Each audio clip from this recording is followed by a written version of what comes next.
俺は何があると思ってたんだろう。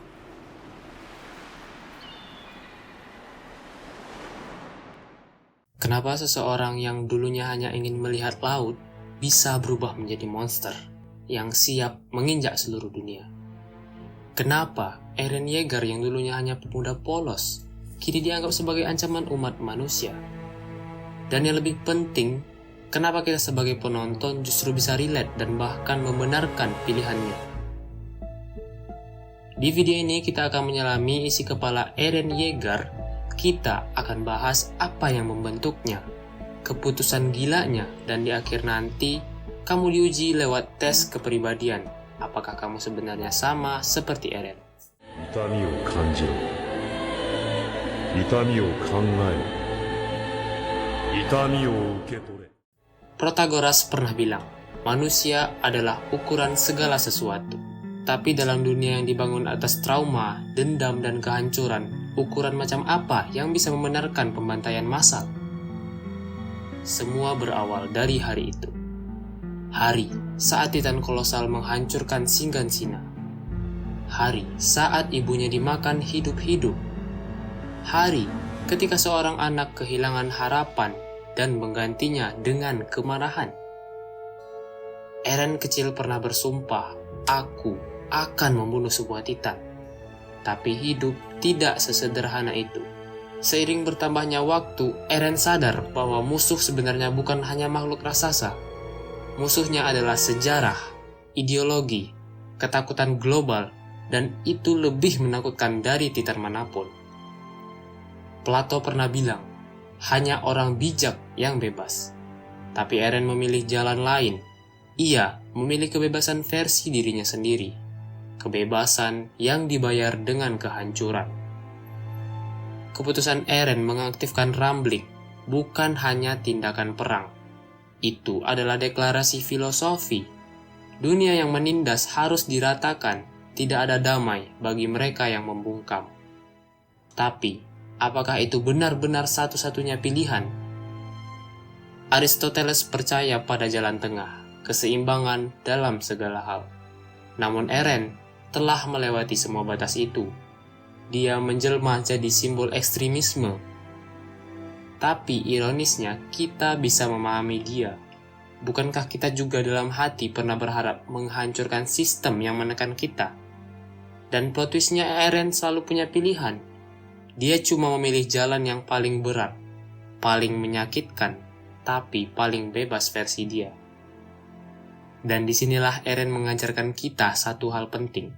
Kebebasan itu kadang lebih menyakitkan dari belenggu. Karena untuk bebas, kadang kamu harus jadi monster. Sekarang pertanyaannya, kamu ada di sisi yang mana?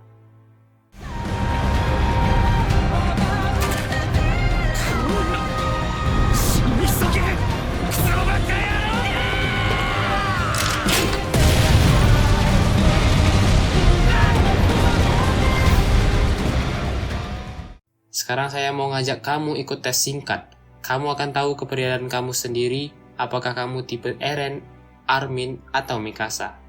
Siapin kertas kecil atau ingat jawaban kamu baik-baik.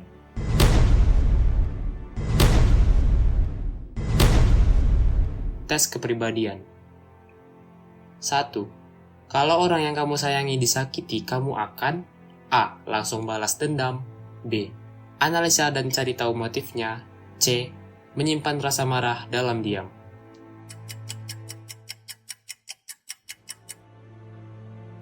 Dua, kamu tahu punya kekuatan besar, tapi ada risiko menghancurkan orang di sekitarmu. Apa yang akan kamu lakukan? A. Gunakan tanpa ragu. B. Gunakan dengan hati-hati. C. Takut menggunakannya.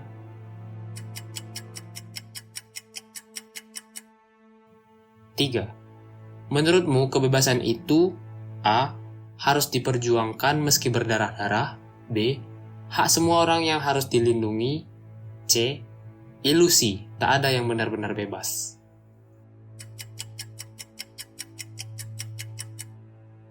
4. Saat orang lain tidak paham keputusanmu, kamu A. Tetap lanjut biar mereka sadar nanti. B. Jelaskan sampai mereka paham. C. Diam dan jalan sendiri.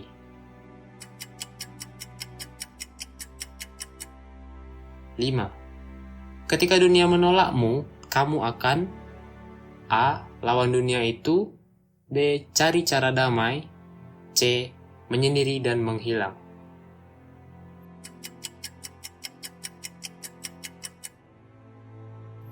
Hasilnya, jika kamu banyak memilih A, kamu seperti Eren, kuat, berani, dan ekstrim. Jika memilih B, kamu seperti Armin, penuh pertimbangan dan rasional. Jika kamu banyak memilih C, kamu seperti Mikasa, setia, pendiam, dan menyimpan luka. Tapi ingat, ini bukan tentang siapa yang paling benar. Ini tentang siapa yang bisa hidup dengan keputusan mereka. Kenapa kita suka karakter seperti Eren? Karena dia mencerminkan konflik batin kita, hasrat untuk bebas, ketakutan ditolak, kemarahan karena ketidakadilan. Tapi Eren memilih ekstrim dan itu harga yang harus dia bayar. Dalam hidup, kita semua seperti Eren. Hanya saja, tidak semua dari kita berani mengambil langkah sejauh itu. Pertanyaannya, kalau kamu jadi dia, kamu akan pilih menghancurkan dunia atau mencoba memperbaikinya? Terima kasih sudah menonton sampai habis. Jangan lupa like, komen, kamu tim siapa, dan subscribe. Biar nggak ketinggalan video analisis karakter anime lainnya. Sampai jumpa di video berikutnya.